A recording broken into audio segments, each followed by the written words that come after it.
Hey guys, welcome back to Life with Paulette. So today we are going to talk about consistency. Okay, can we talk about it? Are you sure? Okay, so we're going to talk about consistency. So I want to tell you guys what I've learned so far on my journey and staying consistent, guys. This is the hardest thing. I think I'm not the only one out there that has issues with this consistency, right? So I went on and I did a little bit of research. So I want to share it with you guys, and you guys tell me and let me know if this is something that's similar to you, or is only me out there that, all the time falling off a track. So since I was having issue in that area, but remaining and staying consistent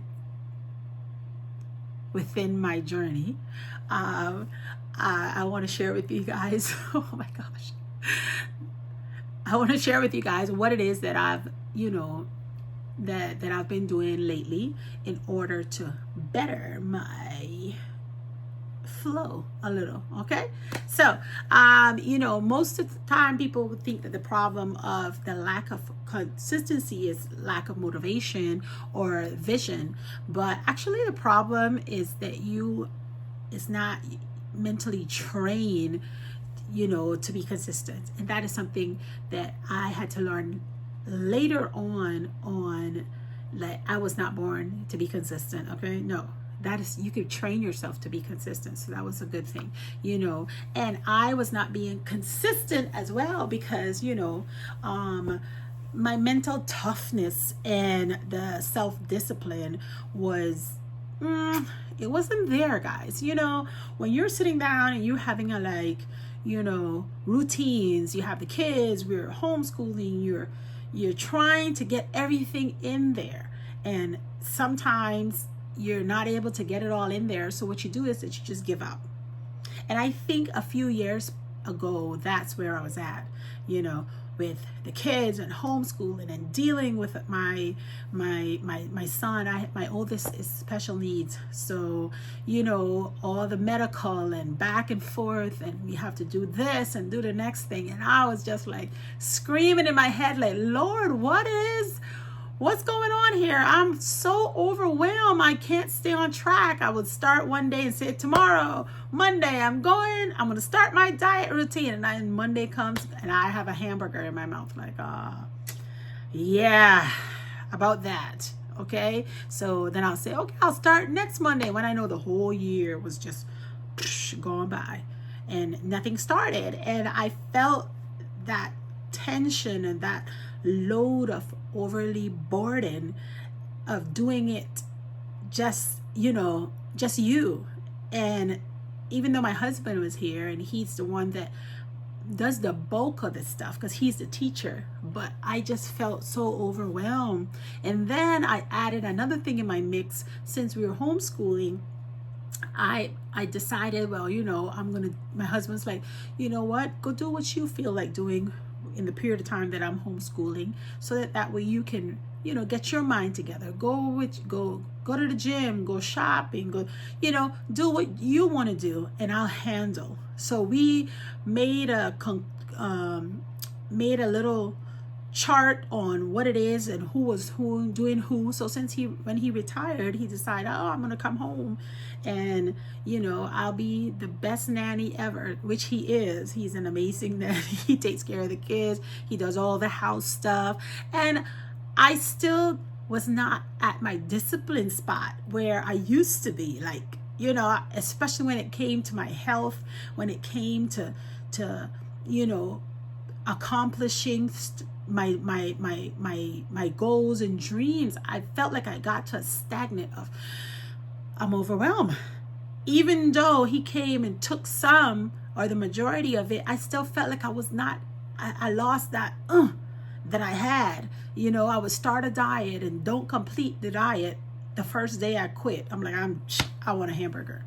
And I'm just using a hamburger as an example for you guys, but it was just that, like, the focus was not there. And then I start like, I would pray. I'd be like, God, like, help me. This gluttony is no joke. Like, I should be able to see something and be like, no, I don't want it. I don't feel like it's the right thing for me right now. I know it's no good for me, but girl, when you want that little bit of salt, those chips comes around like humming in your ears, like, you know, you want to eat me, and you're like, you know. So my willpower was weak at that time. I got to a point where you get that willpower, it's like, poosh, it's gone. And I said, this is not me. And I knew it wasn't me, but then it was like whatever was going on, it was just in control of my eating habits. It was in control of my normal routines of getting up, going to the gym and enjoying it. I was not enjoying it, guys. And I felt like, what is it that I'm missing? I'm missing something. I felt like I was missing. So I stopped. A month ago, I said, I'm not doing this no more. It's like everything is just consistently the same thing. I decluttered. That was my first step. I had to stop my life and say, check myself. I know that my routines that I had, my prior consistent routine was first thing first. That was good, but I could tighten that up a little bit more. This side I could tighten up a little bit more. So what I started to do is, guys, I started to tighten up loose ends or things that looked a little bit weak. I started straightening it up. Like first, before I go to bed, example, I would read every night. There was a book. We had a book of the month in my business. You know, we had a book of the month, and basically I was on it every night. And then all of a sudden you get to the point where you're like, okay, I'm gonna read, and then all of a sudden, you get in bed and the book is upstairs. Oh my God. Or the book is downstairs. Oh, and then all of a sudden, like, I read tomorrow. I'll catch up double. And I must tell you guys, if you are in that spot, you are in that location right now, I just want you all to stop and declutter.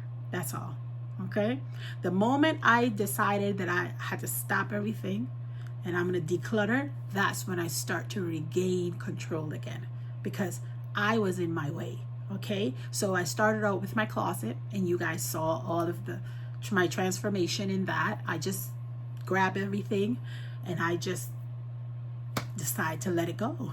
It was too much. Every time I go in the closet and I look in the closet, I was like, oh, maybe next year I'll fit into that again. Let's give it a try. One more year. Yay. That year comes and it's like the willpower is just gone. Okay, so you have to start from the beginning. So you have to learn to let it go. And that's what I had to do. I had to just let it go. I went in my closet one day and I said, I'm done. You know, I don't like this lifestyle anymore. You know, let's go. Minimalist. Took it all out. Got rid of it. And then, guys, the following week, I decided, okay, what's next? Now I got to work on me. It's me, because I want to get back to where I used to be, where I could sit down every night like clockwork and do what I have to do. Get up every morning at 3:30 in the morning, 4 o'clock, and read my Bible, do my devotions, talk to God. Like, that was my routine. And all of a sudden, for a period of time, for a few months ago, it was like I was just lost, like letting it go. Like, what's going on, Paulette? Okay, so consistency is the topic. Let's get back. Come on back. I know I took y'all on a long journey, and y'all gonna get used to me by now, but I'll start it off. I'll take you up the mountain, bring you back down, and then we're gonna start by the starting line again. So that's what I'm doing right now. So consistency. So due to the lack of the mental toughness and self-discipline that was required in order to keep pushing through, you know, that's where you're trying to make significant changes in your life, but then the willpower is gone. And that's where I was at. No willpower. It was like, okay, we're going to do it. So as you all know, that consistency is the foundation of which great achievement is accomplished, you know. So if you definitely want to decide to stay consistent in anything that you do, that's where all your achievement is. That's where your dreams come true, because you're consistently focusing on that. And that is when you're lacking that consistency.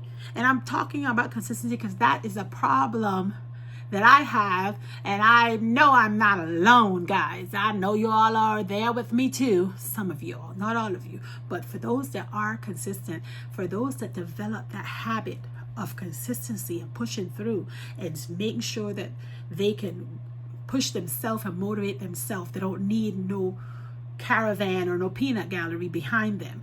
They're the ones I just want to say congratulations to you. One day I'm going to be there.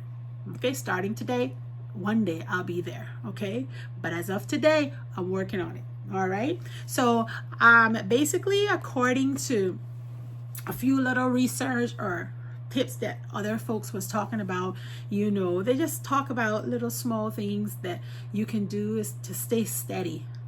Stay consistent in what you're doing, stay steady, and you basically stay the course. Okay. Another stuff that they were saying is that you can't cut corners.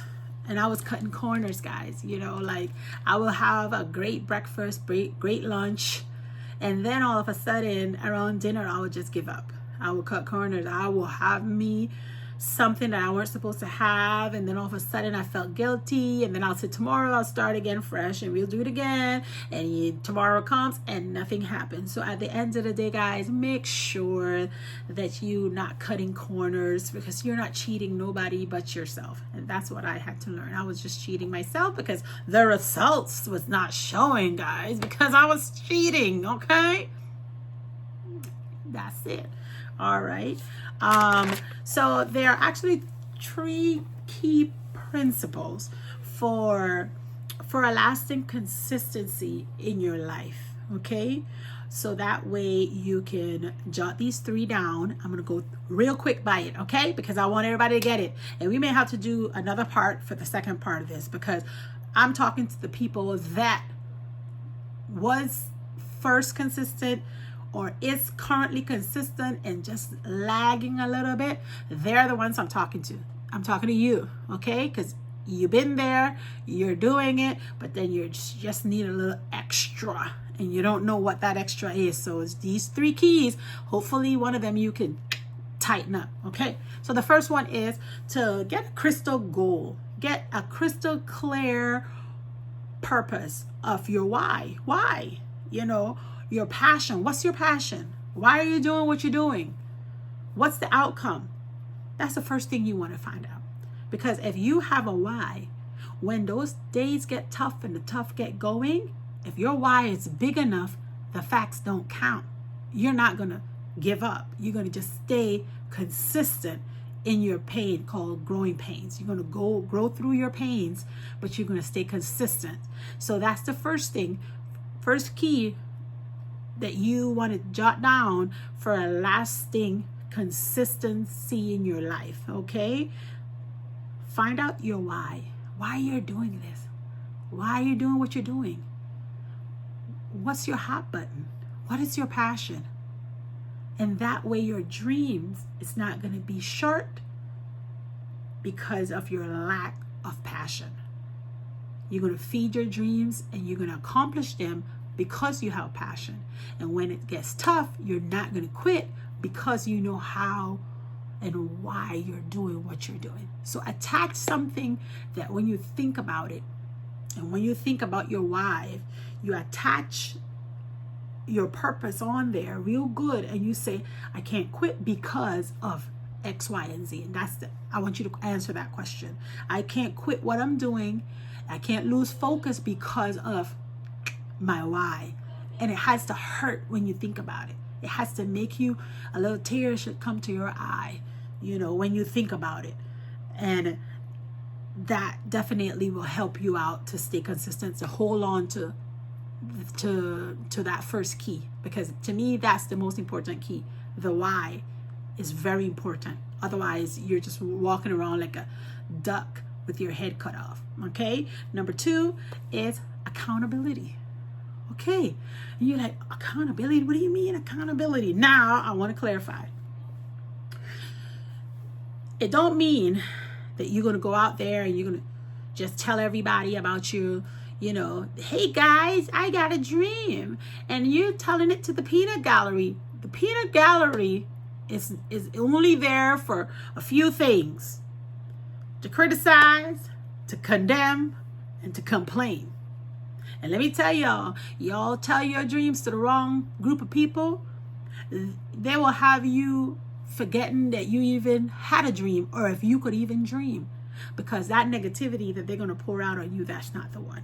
So be very cautious who you share your dream with, who you share your why with, because your accountability partner, and I'm going to tell you this portion, it has to be the person which I will call a confidant. And a confidant is somebody that can look you in the eye and say, nope, you're wrong.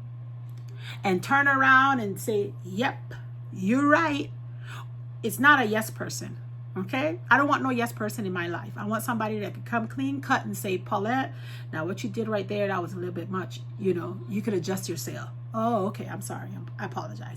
But when you know that they're genuine and they mean well, so when they have to correct you or they have to tell it to you, you know that it's coming from a good source. It's just they're not the yes person. So if you're doing something that's off the record for them, they will let you know, but they're your biggest cheerleaders as well. They always mention there are 3 types of friendship, and number 1, you're gonna have those constituents out there. Be very cautious of them. You know, you're gonna have your confidants. You know, they're the ones that everybody only have 1 or 2. Okay, and then you're gonna have some comrades. Girl, be careful the comrades, okay? Because those comrades and those constituent, they can fool you. Okay, they'll fool you. You have one of them that's going on the same journey with you, and they want nothing to do with you, but because both of you all are going the same path, they'll run with you, but they're not with you. They're in the race towards what you're going to, but they're not with you together. They're running their own course. So be very cautious, and sometimes we get confused and we think, oh, that's our friend, when in reality that is just either a comrade or a constituent camouflaging into a confidant. Okay, and then you're going to have the other side, which they're the ones that's only in it with you because of what you can give to them. They're dangerous. Okay, they're the ones that's only pulling from you. If you have those friends that every time you come around you're drained, stay away from them. Okay, they're not it. You got to get rid of those, and you're going to be careful on which is which. They all have their own unique ability. Okay, but we are looking for confidants, and everyone has 1 or 2. I have me a few, maybe 3. If you have 3 confidants, you are blessed. Okay, because they're the people that's not only cheering you on, but they're the ones that are going to pick you up when you fall down. They're going to be the ones to tell you the things that you don't want to hear at that moment in time, and then they're going to give you a hug right after because they mean well. Okay, and they're the ones that will take a bullet for you as well. So make sure in your life you're not confusing your constituent and your comrades for a confidant. All right, okay, that's another topic. Okay, but I just thought I'd put that in there because we're talking about consistency, and we'll keep you guys on it, and they're gonna call you out, but with love. Okay, all right, so get yourself an accountability partner, accountability group. You know, I feel like, you know, even when we're having me walking in truth, you know, in the truth, I have for me, in my head, I have accountability partners, meaning that you plug in every day. Somebody that's either on YouTube or somebody is on talking about a subject, and we all under the same umbrella, and I am basically consistent of making sure that I check in. Just to make sure you check in, that is accountability.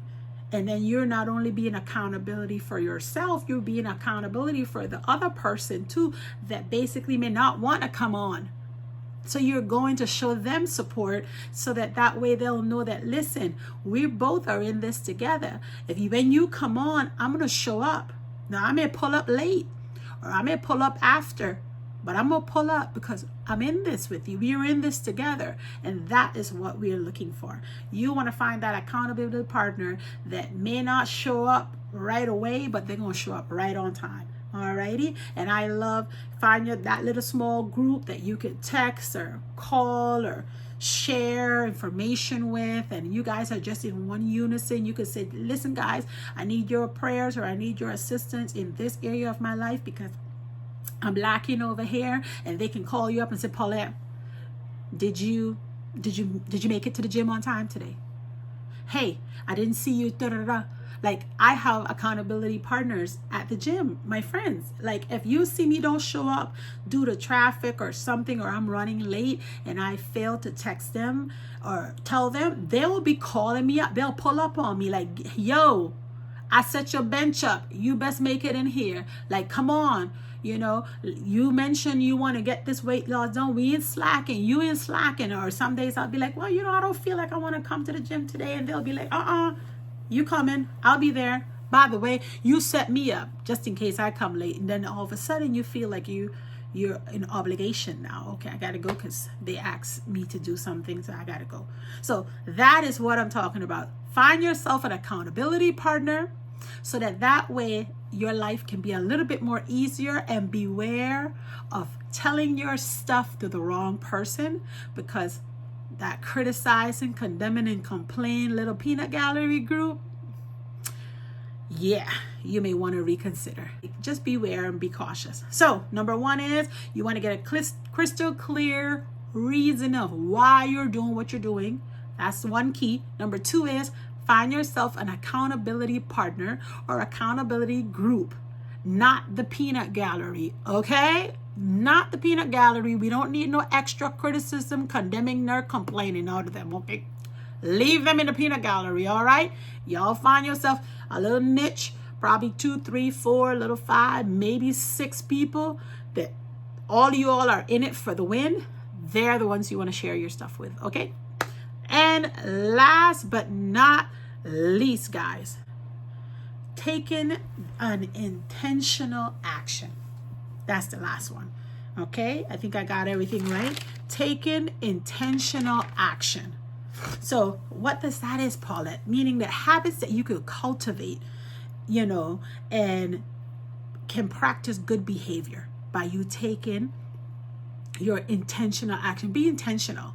Example. And I'm going to give you an example because, like I tell you, I'm talking to myself. This is what I'm battling with, guys. Consistency. Me. Okay? So I'm not talking and trying to put this on nobody else but me. So I'm telling you what I've learned over the weekend, or my last month that I've been going hard at trying to hit my restart button. Alrighty? So these are the things that I've learned when you're talking about cultivating good habits. Okay? I get up every morning at 3:30, maybe 4 o'clock every morning. Why? Because I wanted to develop a daily routine, and I want to put God first. So when I started my journey because I wanted to find myself closer to God. I wanted to develop a habit that from the moment I opened my eyes in the morning, He was on the routine, and He was number one on my schedule. So I get up earlier in the morning so that I can have my devotion early, and He's first. So there's no kids up, no one up asking me, Mommy, can you help me with this? It's just me and Him. And that is my schedule that I decided to choose, little tiny things. I used to wake up at 5. I moved it to 3:34 because I wanted to have that one-on-one time in my prayer closet. I wanted to do everything first in the morning with me and God, just us, okay? And that's our date every morning. And I make it intentional to do it. And I get up like clockwork now. I mean, when you see 3:30 come, the latest maybe 3:45, Paulette is up. She got her devotional kit. This is my devotional kit. I'm still waiting on my Tug Bible. They say it takes a few weeks. So, you know, I'm in Hawaii. So if they said 6 weeks, it probably will take me 12 because I'm all the way over here. But, you know, be intentional. So my devotional, I have I write down my journal, what I've learned you know, and then I'll go on and, you know, listen to all the brothers, you know, Brother TNT, or, you know, I have Brother Tony Harvin, they have, I think, Brother Tyree, you know, they all are on this journey as well, and they share information and sermons that, you know, you go and you take notes. You don't show up empty-handed, guys, because I'm in this alone, okay? I don't have the whole family lineage where we're all speaking the same thing. Not everybody is blessed with that. So if you are alone and you are a woman, you know, and we ain't supposed to go out there and no preaching, I want to grab all the information that I could grab possible. So every time you see me pull up, I'm listening. I may not be in the chats all the time, you know. Sometimes I have things that I be running and I'm doing. But when you show up, come prepared. Do everything you do intentional. Don't just half it. Don't half it. Just do it and do it well. So when I go back after every session, I may not make it to everyone's sessions, but when I do go to their pages and I see them, oh, they've been on, man, I missed this live, I go and I re-listen to it, I take notes, and then I can study it, guys. That helps me. Listen, that's how I do, okay? So that's how I'm creating my consistency and adapted into doing positive behavior by doing little tiny, small, cultivating small behaviors and actions, but make them intentional, okay? So that's the third one of 30 keys for you to develop that lasting consistency, okay? And then on another video, since this one is already too long, I will talk to the ones that don't have a consistent routine, never started one. I'll talk about how you can create one also with just 3 little steps. But I just hope that helped each and every one of you today. I'm still on my journey. Praise the Lord. I'm still learning.